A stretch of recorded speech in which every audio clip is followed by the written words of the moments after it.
बिस्मिल्लाहिर्रहमानिर्रहीम। अल्लाह कुरान में फरमाता है, मैंने जिन्नात और इंसानों को सिर्फ इसलिए पैदा किया है। अस्सलामु अलैकुम दोस्तों, कैसे हो आप लोग? उम्मीद करती हूँ आप लोग खैरियत से होंगे। अल्लाह कुरान में फरमाता है, मेहरबान रहम करने वाला है। तुम अल्लाह का इनकार कैसे करते हो जबकि तुम मुर्दा थे? उसी ने तुम्हें जिंदगी दी, फिर तुम्हें मार डालेगा, फिर तुम्हें जिंदगी देगा, फिर तुम उसी के पास लौटाए जाओगे। नंबर 1, जीवन का उद्देश्य क्या है? अल्लाह ने हमें बेकार बिना किसी वजह के नहीं बनाया। हमारे जीवन का एक उद्देश्य है, मकसद है, और एक दिन हम सबको मरना है और लौट के अपने रब के पास वापस जाना है। अल्लाह कुरान शरीफ में फरमाता है, क्या तुम ये समझ बैठे हो कि हमने तुम्हें बेकार ही पैदा किया है और वो कि तुम हमारे तरफ लौटा ही नहीं जाओगे।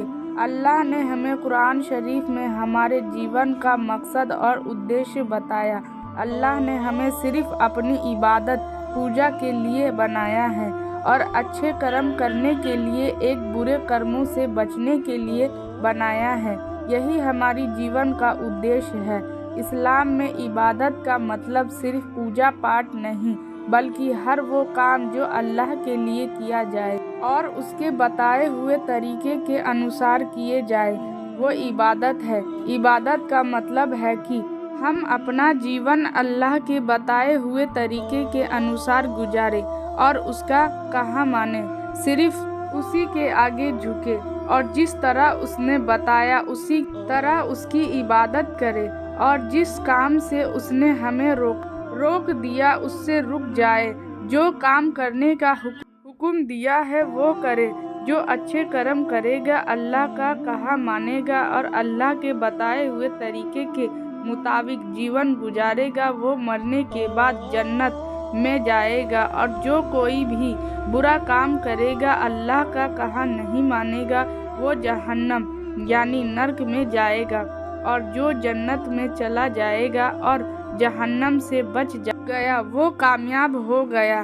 क्योंकि यहाँ हमें दुनिया में हमेशा नहीं रहना, एक दिन मरना है और मरने के बाद जन्नत और जहन्नम का जीवन हमेशा रहने वाला है।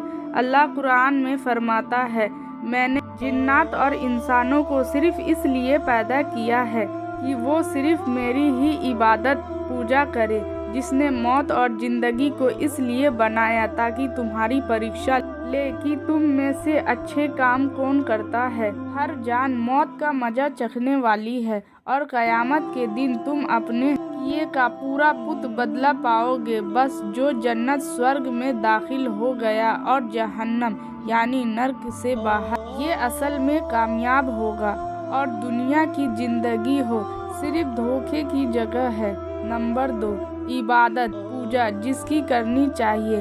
हमें इबादत उसकी करनी चाहिए जिसने हमें बनाया है, इस दुनिया को बनाया है, जो इस दुनिया को चला रहा है।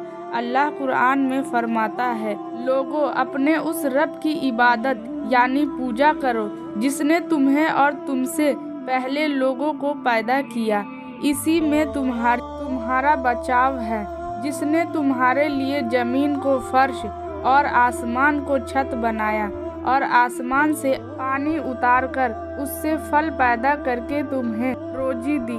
खबरदार, बावजूद जानने के किसी को अल्लाह के बराबर न करो। कुरान हमारा और इस दुनिया का बनाने वाला कौन है? कितने हैं? उसकी पहचान क्या है? अल्लाह अपने बारे में कुरान में बताता है, आप कह दो कि वो अल्लाह एक ही है। अल्लाह बेनियाज है, किसी का मोहताज नहीं है, ना उसकी कोई औलाद है और ना वो किसी की औलाद है, और उसके जैसा कोई भी नहीं है। अल्लाह वो है जिसने तुम्हें पैदा किया, फिर उसने तुम्हें खाने पीने को दिया, फिर वो तुम्हें मौत देगा, फिर तुम्हें जिंदा करेगा। तो बताओ, जिनको तुमने अल्लाह के बराबर माना हुआ है, क्या उनमें से कोई भी ऐसा है जो इनमें से कोई भी काम करता हो?